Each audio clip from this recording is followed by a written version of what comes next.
continuer dans la dynamique de la conférence parce que la conférence a ouvert aussi le thème du mois.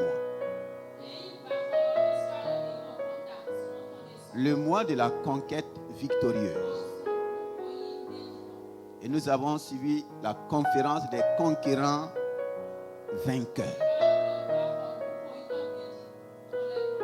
La conférence n'a fait que révéler le plan de Dieu pour nous, les stratégies de la conquête. La conférence a été aussi interpellateur pour permettre à chacun de nous de se lever. Alléluia.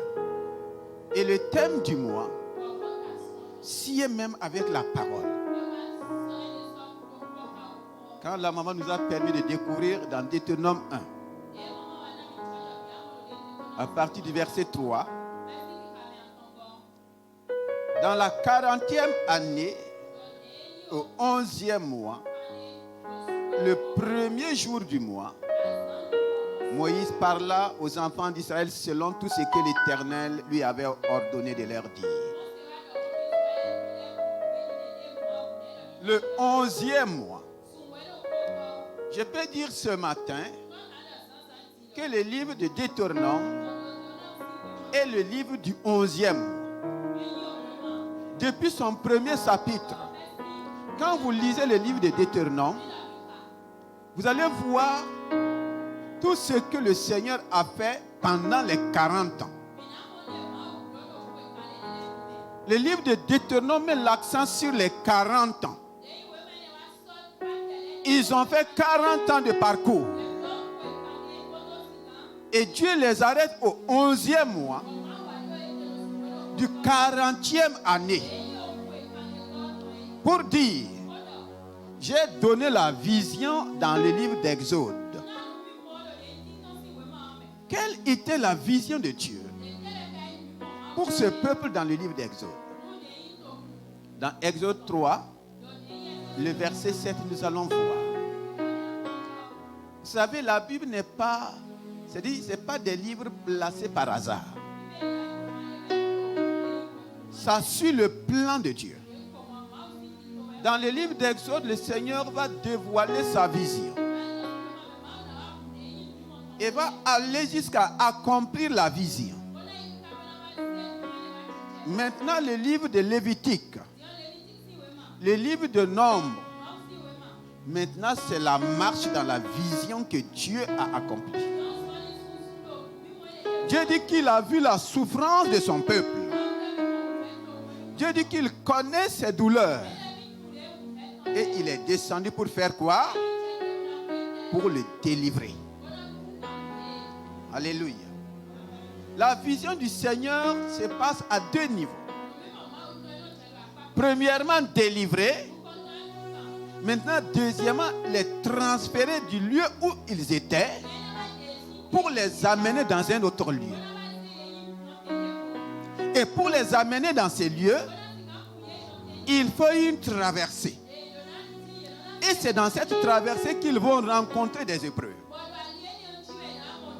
Il y a bon nombre de chrétiens qui aiment aller dans leur Canaan, mais qui n'aiment pas la traversée. Est-ce que dans la vie, la traversée est obligatoire? Dis à quelqu'un qui ne peut pas vivre sans traverser.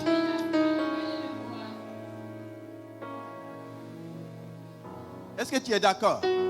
C'est dans la traversée maintenant qu'il y a des séries d'épreuves. Mais les séries d'épreuves ne sont pas là pour te détruire. Les épreuves sont là pour révéler le Dieu en qui tu as cru et révéler aussi ma foi en ce Dieu. Est-ce que nous sommes là?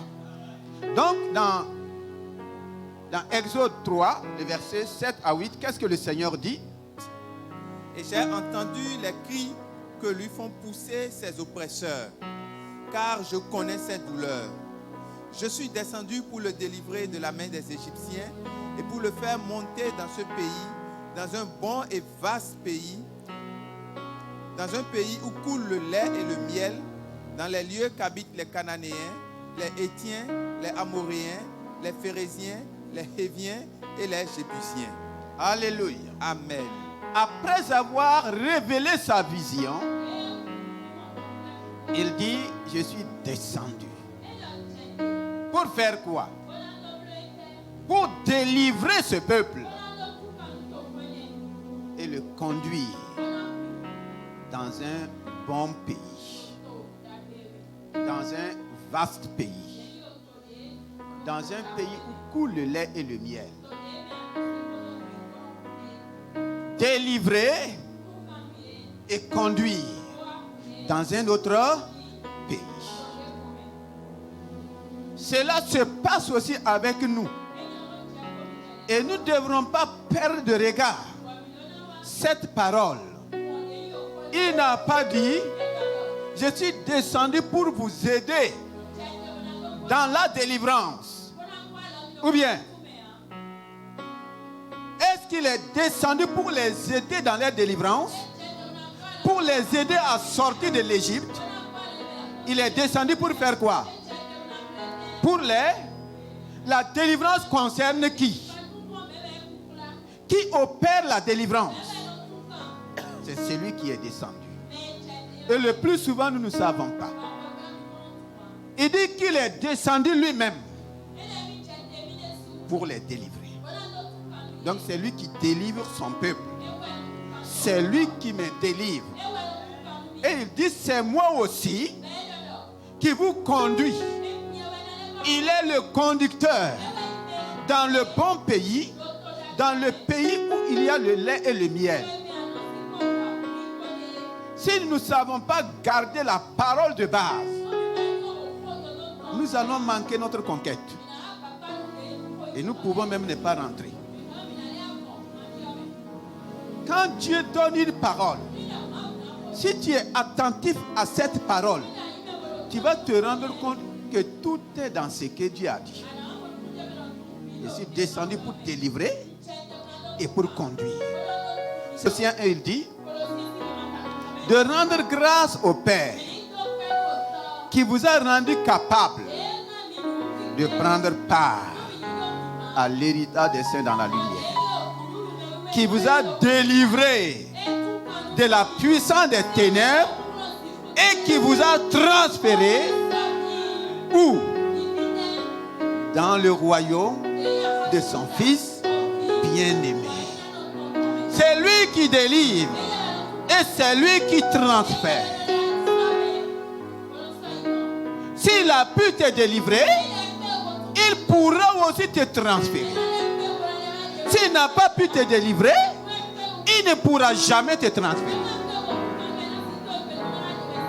Ce qu'il a fait pour Israël, c'est ce qu'il a fait pour nous. Dieu donne la parole. C'est à toi et à moi de prendre possession. La conquête commence d'abord par la possession de la parole de Dieu. Si tu n'as pas pris possession de la parole de Dieu, tu ne pourras jamais prendre possession de ce que sa parole a dit. Ce n'est pas possible. Voici la parole de base. Il a parlé à plus de 2 millions de personnes avec des officiers et des chefs du peuple. C'est la parole de base. Moïse lui-même ne croyait pas d'abord à cette parole. Moïse lui-même n'avait pas pris possession de cette parole. Il a fallu des arguments. Il a fallu des choses et des choses pour que Moïse soit d'accord. Et c'est le même problème que tu as. C'est le même problème que nous avons. Le problème que Moïse aura avec Dieu, tout ce que Dieu a fait pour convaincre Moïse, il sera aussi obligé de le faire avec le peuple pour le convaincre. Tous les miracles que Moïse va faire en Égypte, là, c'est pour donner la conviction au peuple. C'est pour donner la confiance au peuple que ce que Dieu a dit, il est capable de le faire. Alléluia. Dieu a d'abord fait des miracles avec Moïse.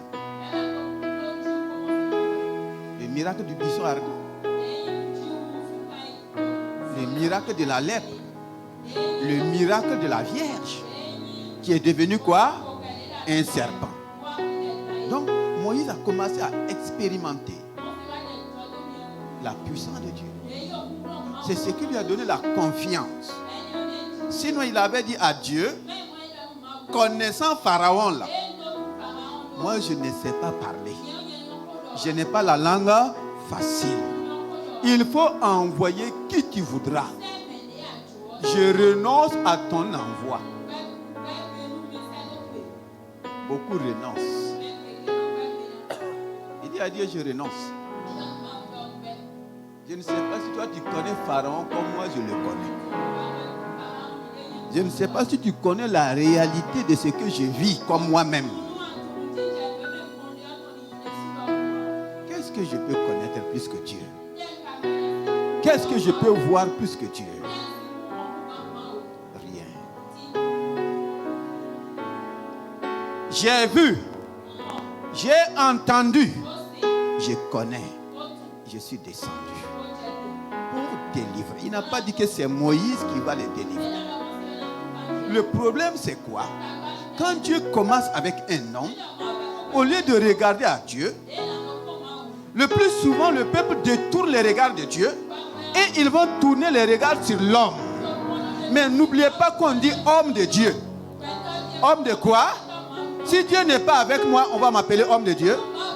Maintenant, si Dieu se retire de l'homme, il devient quoi? Simple. Ne regardez jamais à l'homme, mais regardez au Dieu qui a choisi un homme. Si c'est comme ça, ça va aller. Sinon, nous allons tomber dans les mêmes erreurs. Quand le peuple a commencé à regarder Moïse, leurs murmures vont se tourner contre qui? Leurs plaintes vont se tourner contre qui? C'est Moïse qui a dit qu'il va les délivrer. C'est Moïse qui a dit qu'il va les transférer. Pourquoi Moïse devient leur problème? Pourquoi Moïse devient leur problème?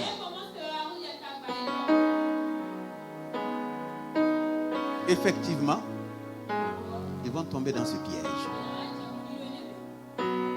Pendant la traversée, Moïse subissait les mêmes choses que eux. Mais tous leurs problèmes se reposaient sur qui? Moïse. Tout le temps Moïse. Tout le temps Moïse. Donc Moïse était devenu comme quoi? Un magicien. Et j'ose dire que le peuple est arrivé à un certain temps d'avoir la pensée. C'est que je ne me trompe pas. Ils sont arrivés à un moment, comme nous le faisons aujourd'hui. Un homme de Dieu qui fait des miracles, des miracles, des miracles. Ne soyez pas étonnés que le peuple s'arrête pour dire, est-ce que ça ne vient pas de la sorcellerie? Est-ce qu'il n'est pas allé de l'autre côté?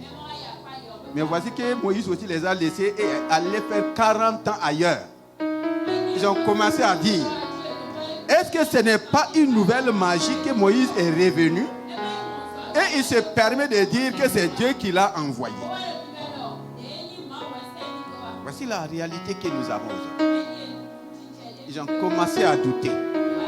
Ils ont commencé à avoir un magicien qui semblait être plus fort que les magiciens d'Égypte. Parce qu'ils connaissaient aussi la magie d'Égypte.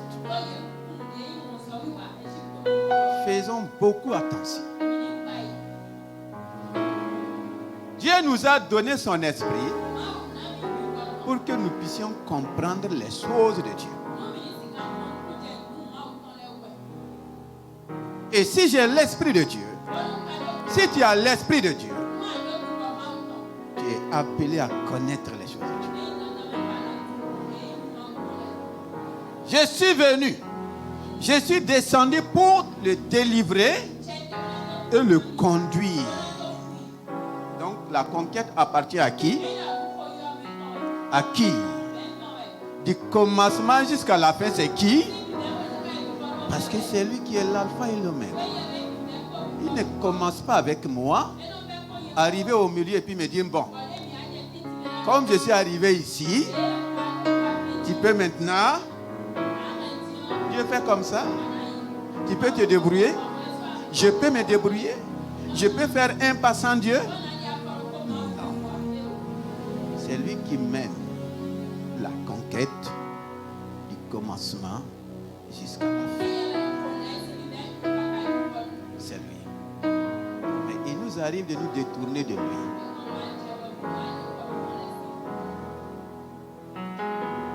Il a montré son plan.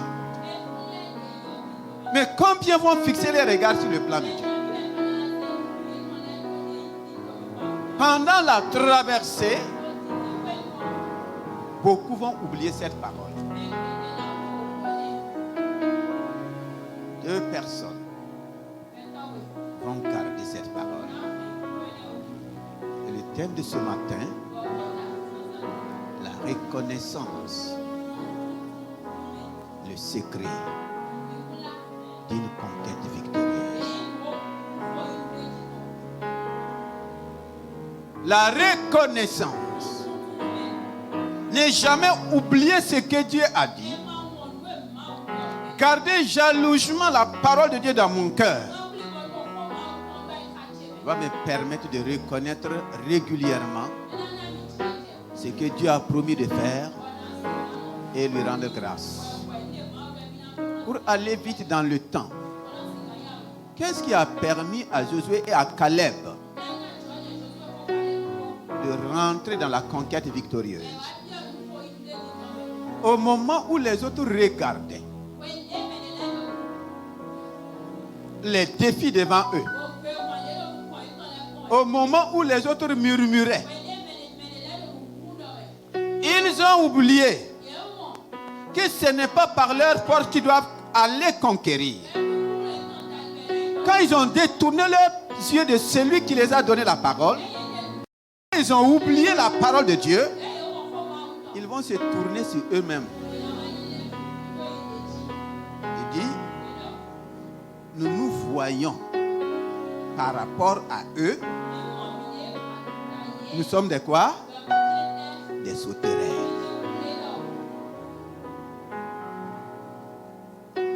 Quand Dieu te donne une conquête, il est le Seigneur de la conquête. Ne regarde pas les défis de la conquête.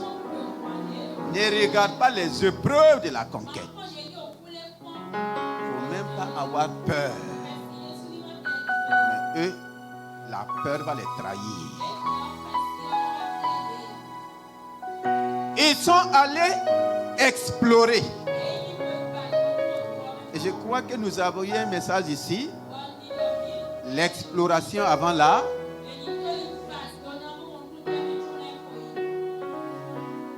Ils sont allés voir la véracité de ce que Dieu a dit.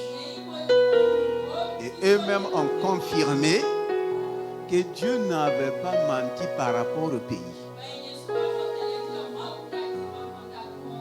Là où ils vont traiter Dieu de menchant, c'est quoi? Dieu nous a dit qu'il y a le lait. On a vu le lait. Il nous a dit qu'il y a le miel. On a vu le miel. Mais il ne nous a pas dit qu'il y a des géants.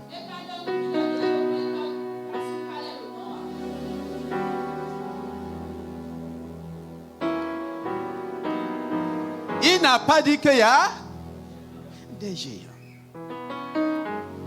Parce que là où ils vont perdre confiance.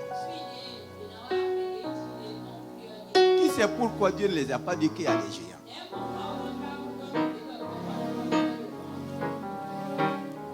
Pourquoi?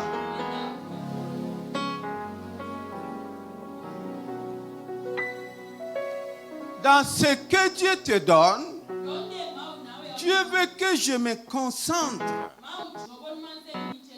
sur ce qui fait mon bien. Dieu ne les a pas envoyés pour aller manger les géants. Les géants, ce n'est pas leur affaire. Les géants, c'est l'affaire de qui? Ce qui n'est pas ton affaire, est-ce qu'on va te parler de ça? Ce qui n'est pas ta préoccupation, est-ce que Dieu va te parler de ça? Dans la conquête, chacun a son rôle. Le rôle de Dieu, c'est de vaincre les géants. Et Dieu les avait déjà vaincus. C'est de terrasser les géants. Et le rôle du peuple, c'est d'aller rentrer, de constater le lait, de constater l'abondance et de jouir. Prendre possession. Si Dieu ne t'a pas parlé de quelque chose, si tu vois la chose là, ferme tes yeux. Ce n'est pas ta préoccupation.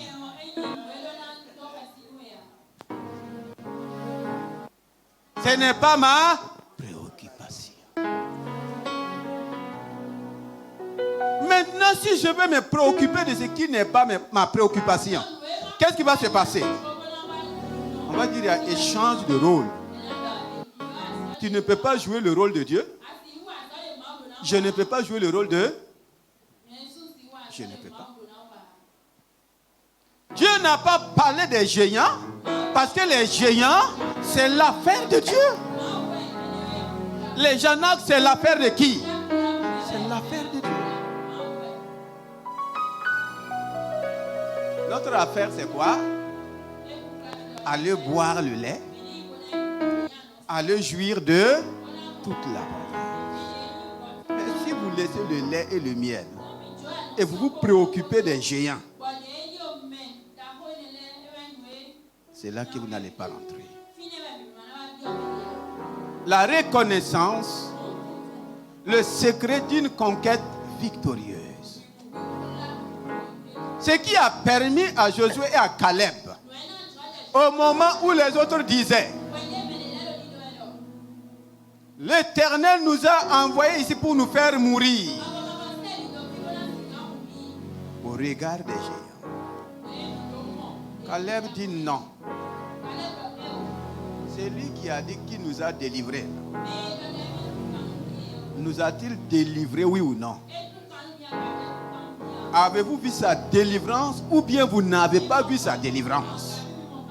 Il a dit qu'il va nous délivrer de la main de Pharaon. Là où nous sommes là, est-ce que nous sommes encore dans la main de Pharaon? Il a pu nous délivrer de la main de Pharaon.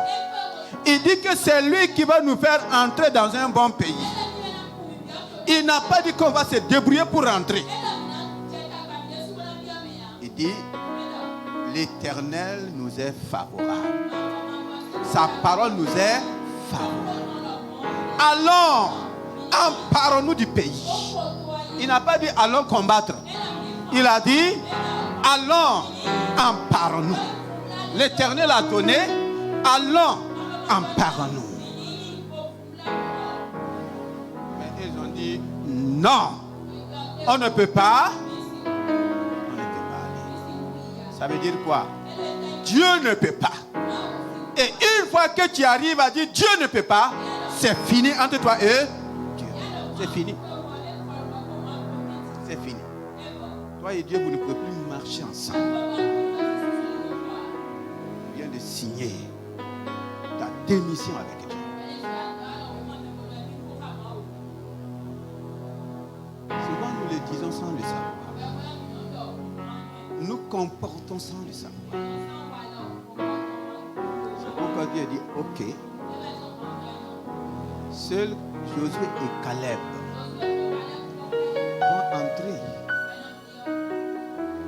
vont entrer. C'est pourquoi Dieu va préparer ces deux personnes pour les faire entrer dans le pays promis. Mais j'ai tiré leçon dans Deutéronome 8. Deutéronome 8, le thème dit la conquête et la reconnaissance à Dieu. Le titre qui est donné à Deutéronome 8, sur ma Bible c'est écrit la reconnaissance à Dieu, la conquête et la reconnaissance à Dieu. La conquête est en relation avec la reconnaissance. Si je ne suis pas reconnaissant, je vais manquer la conquête. Et la conquête commence, la reconnaissance commence par le souvenir. Souviens-toi de toute la traversée. Après, il dit, reconnais dans ton cœur que l'Éternel, ton Dieu, te satit comme un homme satisfait son fils. Il te dit, n'oublie pas, prends garde d'oublier. Il ne faut jamais oublier la parole que Dieu t'a donnée. Je dois garder cette parole comme appui, comme fondement, jusqu'à la conquête. Et ces souvenirs me permettent toujours d'être reconnaissant. 1 Samuel 17, le verset 24 à 27.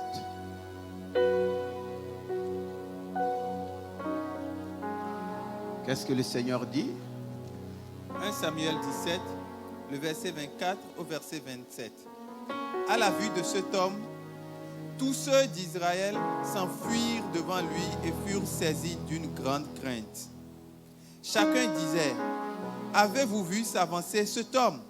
C'est pour jeter à Israël un défi qu'il s'est avancé.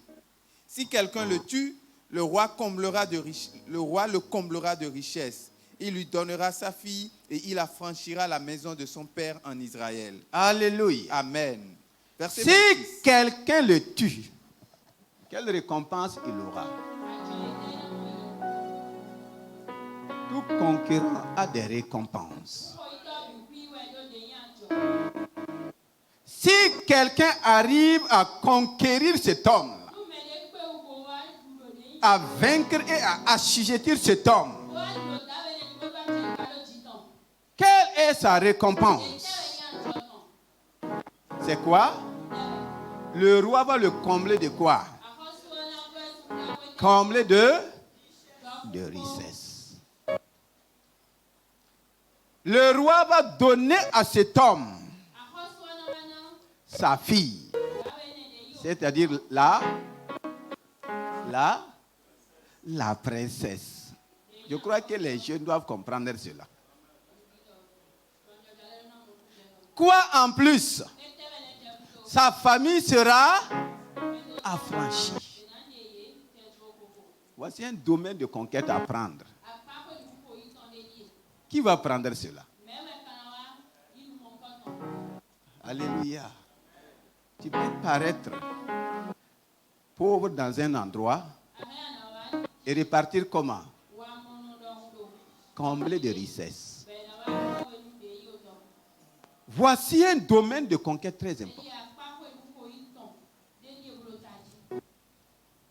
Celui qui tuera cet homme-là, celui qui va vaincre, assujettir, le roi va le combler de richesses. Parmi les soldats de Saül, est-ce que tous étaient comblés de richesses? Est-ce que tous étaient mariés? Est-ce que tous étaient affranchis? Alléluia. Voici un pauvre qui va paraître sur la scène. David va paraître pauvre, célibataire, esclave en plus. Mais comment il va repartir?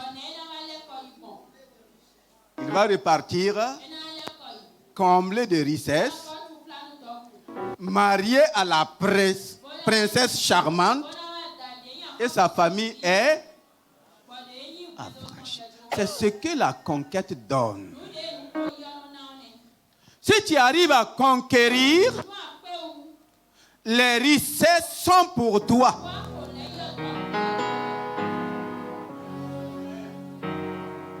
Ton mariage, ce n'est pas n'importe quel mariage.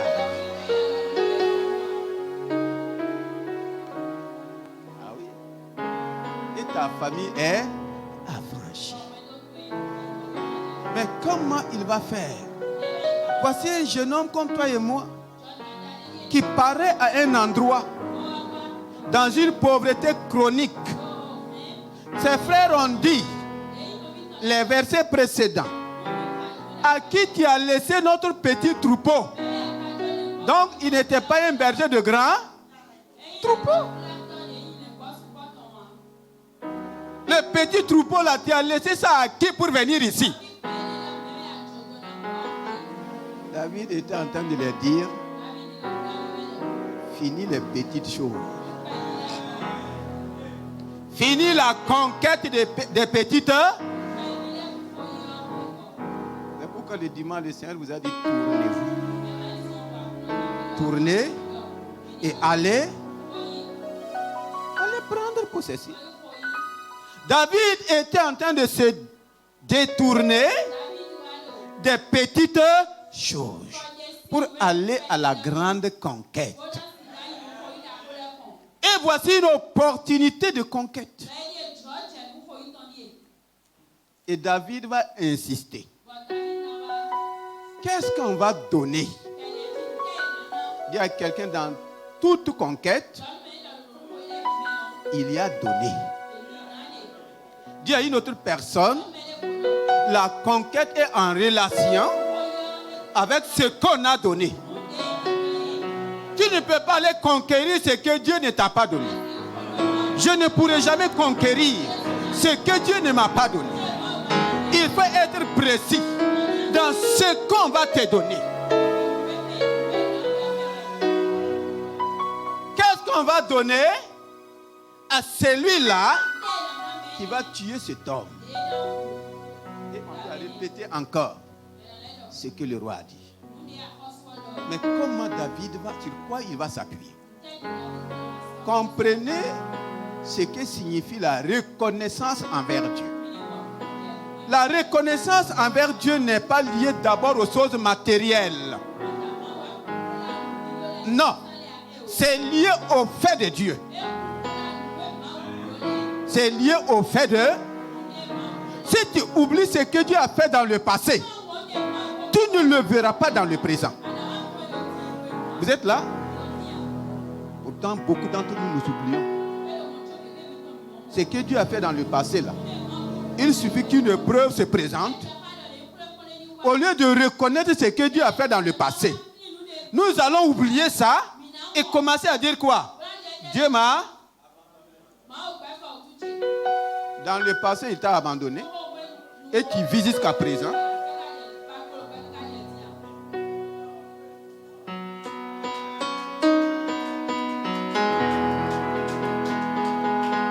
Prenons garde, dit d'Éternel, prenons garde d'oublier l'Éternel. Quand on dit de prendre garde d'oublier l'Éternel, ce n'est pas d'abord donner ton argent à l'Éternel. Il faut reconnaître tous ses faits. Si tu reconnais ce qu'il a fait hier, dans ton épreuve là, dans l'épreuve d'aujourd'hui, il le fera. Nous continuons par la suite. Verset 26. David dit aux hommes qui se trouvaient près de lui, que fera-t-on à celui qui tuera ce fils? Que fera-t-on? Et qui ôtera l'opprobre de dessus Israël? Qui est donc ce Philistin, cet incirconcis, pour insulter l'armée du Dieu vivant? Le peuple, répétant les mêmes choses, lui dit, c'est ainsi que l'on fera à celui qui le tuera. Le verset 30. Le verset 30. Et il se détourna de lui pour s'adresser à un autre et fit les mêmes questions. Le peuple lui répondit comme la première fois. Amen. Plusieurs fois, il a demandé pour se rassurer. Qu'est-ce qu'on va lui donner après la conquête? Tu parles du mois de conquête. Tu veux conquérir quoi? Qu'est-ce que tu veux conquérir? Il faut être précis. Sinon, il n'y a pas de conquête. Plusieurs fois, il a insisté. Est-ce que c'est le roi qui a dit? Et comme le roi est obligé de tenir parole.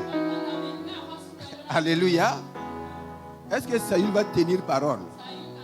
Si un roi comme Saül peut tenir parole, et le roi des rois, Et le roi des rois. Nous continuons au verset 32. Verset 32. David dit à Saül que personne ne se décourage à cause de ce Philistin. Ton serviteur ira se battre avec lui. Saül dit à David, tu ne peux pas aller te battre avec ce Philistin. Tu ne peux pas. Car tu es un enfant et il est un homme de guerre dès sa jeunesse. Même Saül était convaincu que David... Pourquoi? Pourquoi? Puisqu'il lui-même était convaincu qu'il ne pouvait pas. Si lui, le général en chef, ne peut pas, comment un enfant pourra?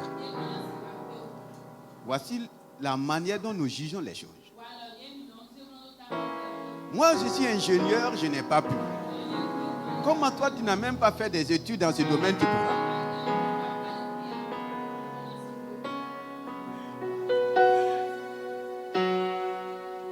Ou bien, ça c'est notre manière de juger. Et son jugement, c'est réel. Mais sur quoi David va s'appuyer? David dit à Saül, verset 34, ton serviteur faisait paître les brebis de son père, et quand un lion ou un ours venait... Voici là où commence la reconnaissance. Ton serviteur faisait paître les brebis de son père. Alléluia. Et quand un lion ou un ours... Quand un lion ou un ours venait en enlever une du troupeau, je courais après lui, je le frappais et j'arrachais la brebis de sa gueule. Alléluia. Amen. S'il se dressait contre moi, je le saisissais par la gorge, je le frappais et je le tuais. C'est ainsi que ton serviteur a terrassé le lion et l'ours. Et il en sera du Philistin, de cet incirconcis, comme de l'un d'eux, car il a insulté l'armée du Dieu vivant. Le verset suivant. Verset 37. David dit encore. David dit encore. L'Éternel qui m'a délivré de la L'Éternel griffe du lion et de la patte de l'ours me délivra aussi de la main de ce Philistin. Et Saül dit à David, Alléluia. va, et que l'Éternel David soit dit avec toi. encore. L'Éternel qui m'a délivré. De la... Il n'a pas dit que c'est lui qui s'est délivré de moi. Il a reconnu la délivrance de l'Éternel devant l'ours. Il va reconnaître la délivrance de l'Éternel devant le lion. Il rappelle à l'Éternel ses faits. Il reconnaît ce que l'Éternel a fait dans le passé. C'est toi qui m'as délivré de la patte du lion. C'est toi qui m'as délivré de l'ours. C'est toi encore qui me délivrera de ces Philistins. Si tu ne reconnais pas ce que Dieu a fait dans le passé, tu ne le verras pas dans le présent. Est-ce que quelqu'un commence à saisir? Voici le secret de David. Toi qui m'as délivré de l'ours, du lion, tu ne vas pas m'abandonner devant cet homme. Quelle que soit la force de l'ours, tu m'as témoigné ta force. Tu m'as témoigné ta puissance devant le lion. Devant cet homme-là, tu vas encore faire quoi? Me délivrer. Voici ce que nous manquons.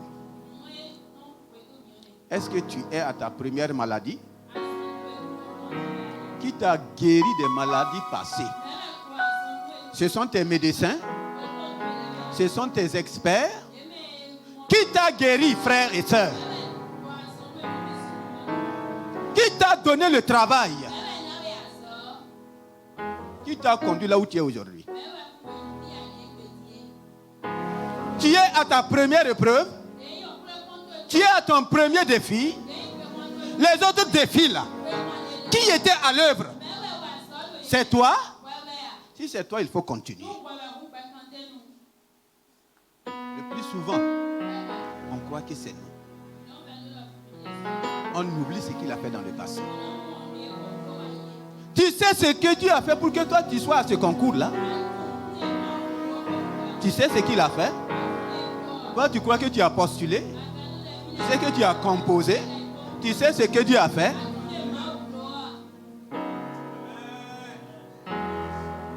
S'il t'a permis d'être là où tu es, si c'est lui qui t'a conduit, maintenant il est incapable devant les défis qui se présentent, devant les problèmes qui se présentent. Tu ne te souviens pas de ce qu'il a fait hier, de ce qu'il a fait avant-hier, depuis ta naissance. Combien de fois Dieu a agi? Combien de fois?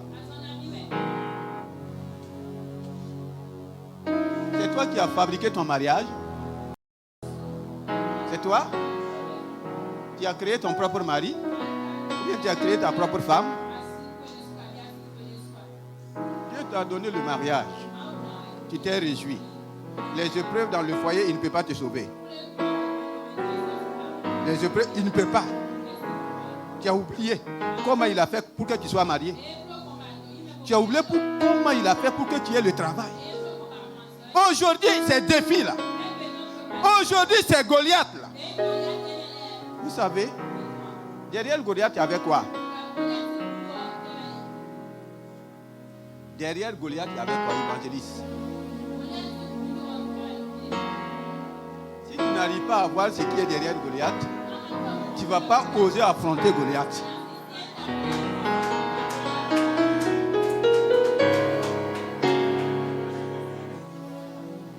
Derrière Goliath, il y avait quoi? Comble de richesse. Derrière Goliath, il y avait quoi? Une princesse charmante. Les autres voyaient Goliath. Qu'est-ce que David voyait derrière?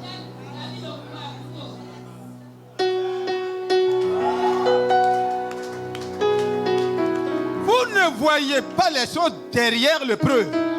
Vous ne voyez que le preux. Qu'est-ce que Goliath cachait? Comble de richesse. Le preuve que tu es en train de dire, ce n'est pas ce qui est derrière le preuve. Comble de richesse. Princesse charmante. Affranchissement de toute sa famille. Ça veut dire quoi? Sa famille devrait vivre comme une famille royale. C'est ça la conquête. C'est ça la conquête. Qu'est-ce que tu vois derrière ces sorciers qui te poursuivent? Tu vois quoi? La mort, ils vont te tuer.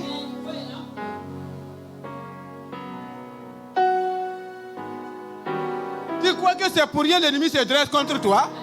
C'est parce qu'il y a quelque chose derrière. Il ne veut pas que tu arrives.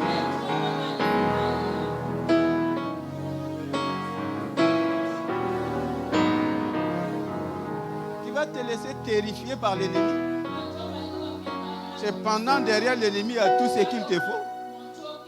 Beaucoup sont bloqués par l'air Goliath. Beaucoup sont effrayés par l'air Goliath. Derrière Goliath, tu ressembles à l'armée d'Israël ou bien tu ressembles à David ce matin.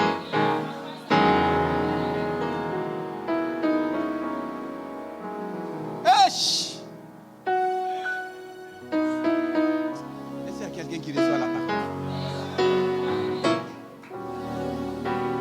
David dit, l'Éternel qui m'a délivré de l'ours. L'Éternel qui t'a délivré de la puissance des ténèbres. L'Éternel qui t'a délivré de la main du diable. Paul dit, Dieu m'a donné une vision. Et Dieu m'a appelé pour que je délivre les gens de la puissance de Satan pour les amener où? Dans le... C'est lui Celui qui t'a délivré de Satan lui-même là, il ne peut pas te délivrer de ses épreuves. Il ne peut pas. Il ne peut pas te délivrer de ses épreuves. Peuple de Dieu, est-ce que nous sommes là? Il nous a délivrés de la puissance du diable. Maintenant, les petits démons qui se présentent, les serviteurs du diable qui se présentent, il ne peut pas nous délivrer. C'est quel Dieu? En quel Dieu tu crois?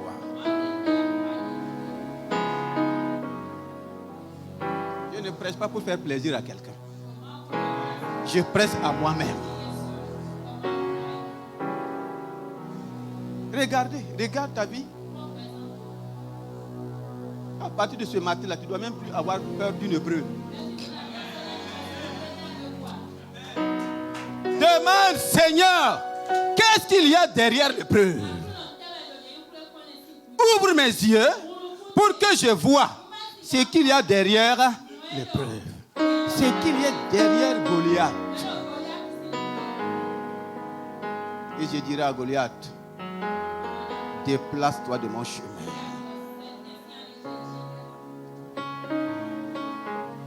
Alléluia. Quel est cet homme qui a été éprouvé comme Job? Ton épreuve, ça vaut l'épreuve de Job? À quel moment Job va rentrer dans une reconquête véritable? Quand il va ouvrir sa bouche pour dire je reconnais. Quand il va exprimer la reconnaissance. Je reconnais que tu peux tout. Job 42, verset 2. Je reconnais que tu peux. Avant, Job croyait que c'était sa piété qui lui avait donné la richesse. Il croyait que c'était cette stratégie, ses moyens, ses tactiques, ou bien je ne sais pas quoi dire, qui lui avait enrichi. Et si c'est ainsi, tu peux perdre cette richesse-là en un clin d'œil. Jusqu'à ce que tu reconnais. Jusqu'à ce que je reconnaisse que c'est l'Éternel qui peut.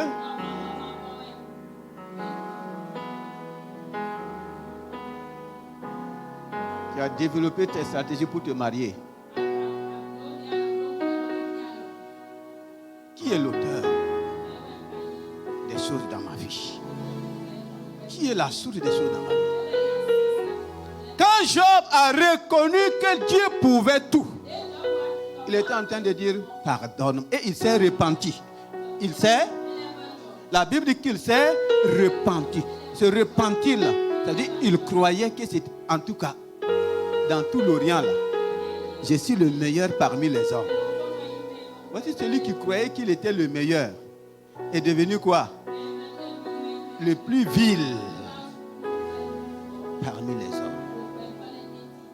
Plus vil. Les choses nous échappent parce qu'on n'est pas reconnaissant. On ne reconnaît pas les faits de Dieu. Je crois que je suis meilleur parmi les autres.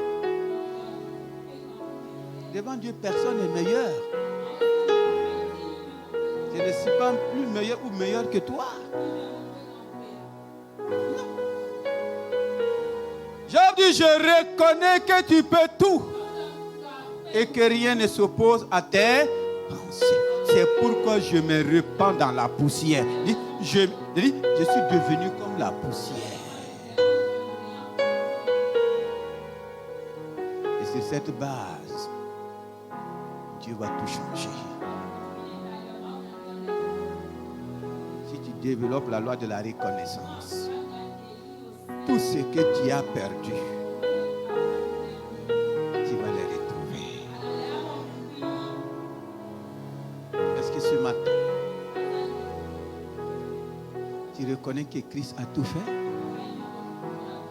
Ou bien c'est toi qui es en train d'aider Jésus dans ce qu'il a fait? Est-ce que nous reconnaissons ce que Christ, tout ce que Christ a fait à la croix pour nous? Tout ce qu'il a payé pour moi? Tout ce qu'il a payé pour toi?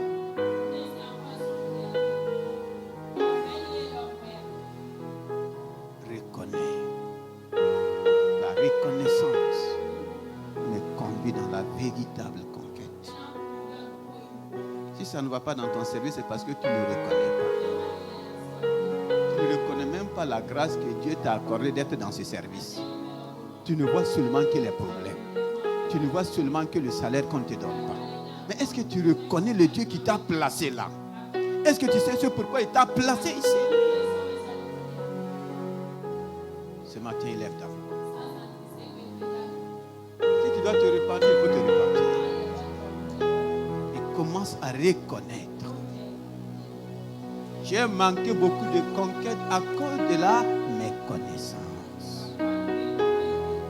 À cause de mon ingratitude. Quand tout était bon, c'est Alléluia. Quand une épreuve s'est présentée, Dieu m'a abandonné. On n'est même pas ici. Toi, tu as aimé qui ici? Élève ta voix. Ça concerne chacun de nous. Est-ce que nous allons faire comme David? Est-ce que tu vas faire comme Job? Qui est ton modèle? David a dit, l'Éternel qui m'a délivré. Est-ce que tu peux dire ce matin, l'Éternel qui m'a guéri de tel mal, quand même j'étais bébé, l'Éternel qui m'a délivré de telle souffrance, l'Éternel qui m'a délivré de la famine. Ce n'est pas la seule épreuve de ta vie. Ce n'est pas la première épreuve de ta vie. Tu as connu tant de preuves. Tu as connu tant de problèmes. L'Éternel qui t'a donné le premier mari, là, il ne peut plus te donner un deuxième. L'Éternel qui t'a donné le premier travail, il ne peut plus te donner un deuxième. Dans quelle situation tu te trouves? L'Éternel qui t'avait donné l'argent, aujourd'hui il ne peut plus. Je veux que tu élèves ta voix. Qu'est-ce que tu as perdu? Tu as perdu un parent. Et maintenant tu es en train d'accuser Dieu. Il n'y a rien que Dieu peut te prendre sans te retourner le centuple. Il dit que même si tu perds tes parents, si tu perds ton père ou ta mère à cause de moi, je peux te donner 1000 papas. Je peux te donner 1000 mamans. Mais toi, tu es en train de pleurer que Dieu t'a rendu orphelin. Manque de reconnaissance. C'est toi qui as créé ton papa. C'est toi qui as créé ta maman. Le Dieu qui les a créés et qui les a manifestés là. Il est toujours Dieu ou bien il n'est pas.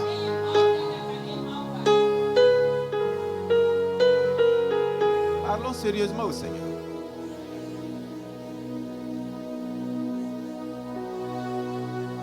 Élève ta voix, dis Seigneur, je reconnais que tu peux tout. Depuis le ventre de ma mère, je reconnais tes bienfaits. Si tu ne m'avais pas fait du bien, ce n'était pas moi qui devrais naître. On avait même prévu ma mort. Depuis le sein de ma mère, tu m'as délivré de la mort. Tu m'as délivré de l'avortement. Beaucoup ont été avortés. Toi, tu n'as pas été avorté. Toi, tu veux te suicider. C'est manque de reconnaissance. Mais le Seigneur te prévient ce matin. Le seul péché qui mène directement en enfer sans jugement, c'est le suicide. Le suicide t'envoie directement en enfer sans jugement. Parce que tu t'es jugé toi-même et tu t'es condamné par la mort. Il n'y a plus de jugement pour toi. C'est directement l'enfer. Ce matin, parle au Seigneur.